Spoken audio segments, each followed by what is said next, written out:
she's a great player. She's a high IQ player. She adjusted really quickly to this league. Unbelievably quick to this league. And now it's about becoming not just a great player, but becoming a great leader for this team so that we can win not just a championship, but championships. And what does that look like? The gloves are off. Stephanie White is ready to expose every lie Sheryl Swoopes has been spreading about the Indiana Fever. In her latest podcast episode, Swoopes is at it again.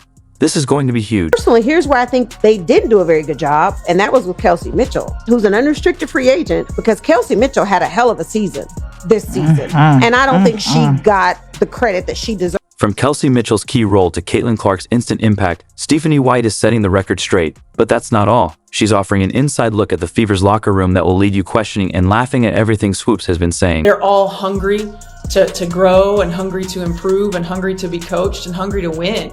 And when you have three foundational players and your big three that have that mindset, have that mentality, and great things. Let's rewind to earlier this year. Sheryl Swoopes shared her Legends perspective on Jill's Arena, leaving basketball fans scratching their heads. She claimed Caitlin Clark was in her 5th year at Iowa when, in reality, Clark was in her 4th season, a historic one where she shattered NCAA scoring records. Are you surprised by Caitlin Clark and the Fever's improvement since the Olympic break? 20 points, 8.4 assists, 6 rebounds. That's crazy. But 5.6 turnovers. Hell of a number. Those are hell of a numbers. But to me, that's not dominating. Stephanie White, head coach of the Fever, praised Caitlin Clark for her seamless adjustment and immediate impact. Unlike Swoopes, White recognized how Clark was elevating her teammates and leading the Fever to their first playoff berth since 2016. Hungry to grow and hungry to get better. And so number one, again, that two-way communication.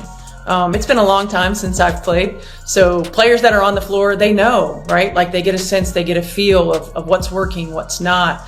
My first conversation with her about X's and O's the other day, I was just like, okay, well, how do you want to improve? Like, what are some of the things that you want to improve on?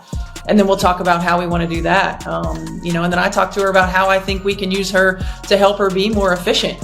Help her be more effective, to help our team be better. As Caitlin Clark's success became undeniable, Sheryl Swoopes shifted her narrative.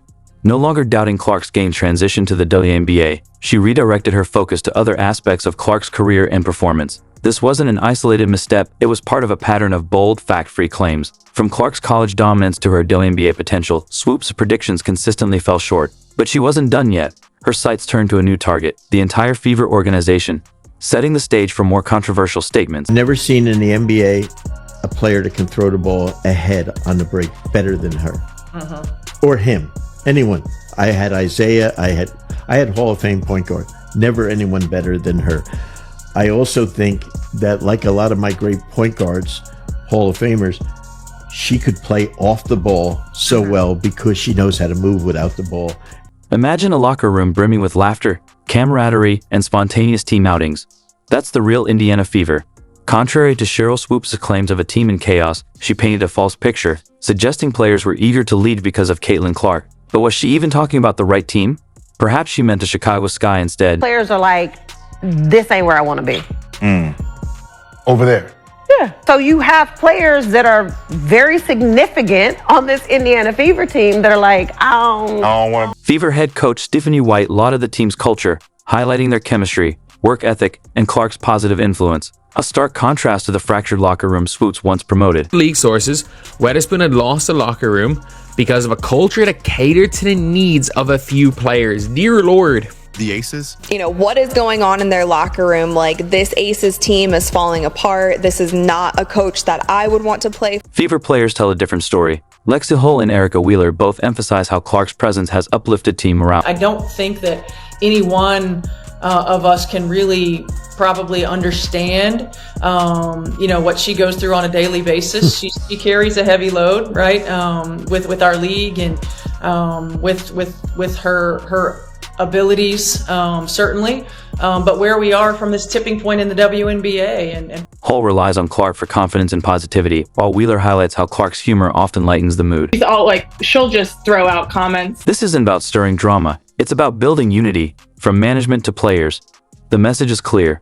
The Indiana Fever is a cohesive team. Their locker room isn't a powder keg, but a space for growth, support, and plenty of laughter. All signs point to a thriving group. But Swoopes wasn't finished. Next in her sights was Kelsey Mitchell, a loyal cornerstone of the Fever. The accusations were about to get even more outrageous. All we do is have fun. With Caitlin Clark, who never takes anything serious, like I tell people all the time, Kelsey Mitchell's breakout season was phenomenal. She averaged 19.2 points per game, shot 40% from beyond the arc, and led the Fever to their first playoff berth in 7 years.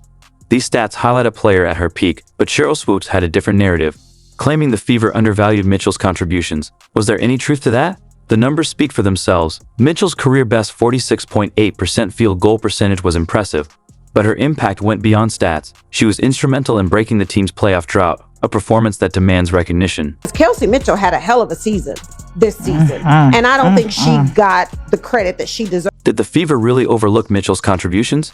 Team president Kelly Krauskopf doesn't think so, calling Mitchell a cornerstone of the franchise. The message is clear. Mitchell is central to the Fever's future. It's really exciting. I mean, certainly, you think about Kelsey Mitchell, and she's been through the lulls in the Indiana Fever franchise, and now to be on the other side of that, as a cornerstone. And every team has a big three, right? And you think about having a great wing like her, and a great point guard, and a generational player in Caitlin Clark, and a great post player in Aaliyah. What about on the court?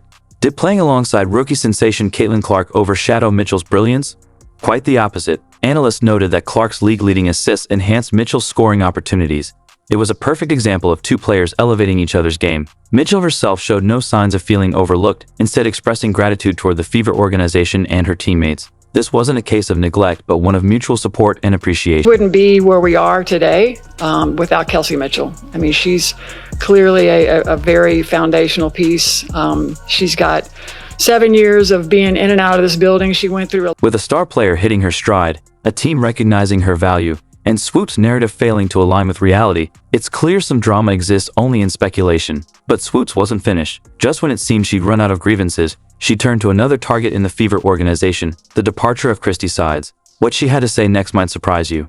If you're enjoying the video, don't forget to like and subscribe. I've always kind of flew under the radar. I've always kind of been that person or that player, very conservative, very an introvert. So now I get to see the flip side of it. And it's kind of funny. I can laugh about it because I know it's come from a genuine place, but I embrace it from a standpoint of like people not guaranteed to see me play, and now that they do, I just hope I do right. I think Christy did as good of a job as she could have.